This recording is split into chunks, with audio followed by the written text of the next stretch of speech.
एएफडीच्या धडक कारवाईची धास्ती, निंबाफाटा, लॉकडाऊनसारखा ओस, अनेक खाद्यपदार्थ विक्रेत्यांनी दुकाने ठेवली बंद.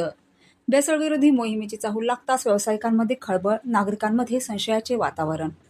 अन्न व औषध प्रशासन विभागाने भेसळयुक्त अन्नपदार्थावर अंकुश ठेवण्यासाठी सुरू केलेल्या धडक तपासणी मोहिमेमुळे बाळापूर तालुक्यातील निंबाफाटा परिसरात मोठी खळबळ उडाली आहे.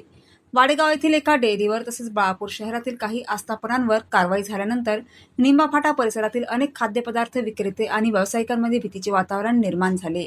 सोमवार दिनांक 15 जून रोजी सकाळपासूनच निंबाफाटा परिसरातील अनेक हॉटेल्स, डेअरी, खाद्यपदार्थ विक्री केंद्रे आणि इतर प्रतिष्ठाने अचानक बंद असल्याचे चित्र पाहायला मिळाले. कारवाईची माहिती मिळताच काही व्यावसायिकांनी आपली दुकाने बंद ठेवून परिसरातून निघून गेल्याची चर्चा नागरिकांमध्ये रंगू लागली आहे. एएफडीकडून सध्या विविध खाद्यपदार्थांचे नमुने गोळा करून त्यांची तपासणी करण्यात येत आहे. या पार्श्वभूमीवर अचानक मोठ्या प्रमाणात दुकाने बंद झाल्याने नागरिकांमध्ये संशयाचे वातावरण निर्माण झाले. कारवाईची भीती नसती तर दुकाने बंद का ठेवली असती, असा सवाल अनेक नागरिक उपस्थित करत आहेत. स्थानिकांच्या मते निंबाफाटा परिसरात सोमवारी दिवसभर लॉकडाऊनसारखी परिस्थिती दिसून आली. नेहमी गजबजलेला परिसर अचानक ओस पडल्याने नागरिकांचे हे लक्ष या घडामोडींकडे वेधले गेले. दरम्यान अन्न व औषध प्रशासन विभागाच्या पुढील कारवाईनंतरच संबंधित व्यावसायिकांबाबतचे वास्तव समोर येणार आहे. भेसळयुक्त अन्नपदार्थ विक्री होत होती की नाही हे तपास अहवालानंतर स्पष्ट होणार आहे.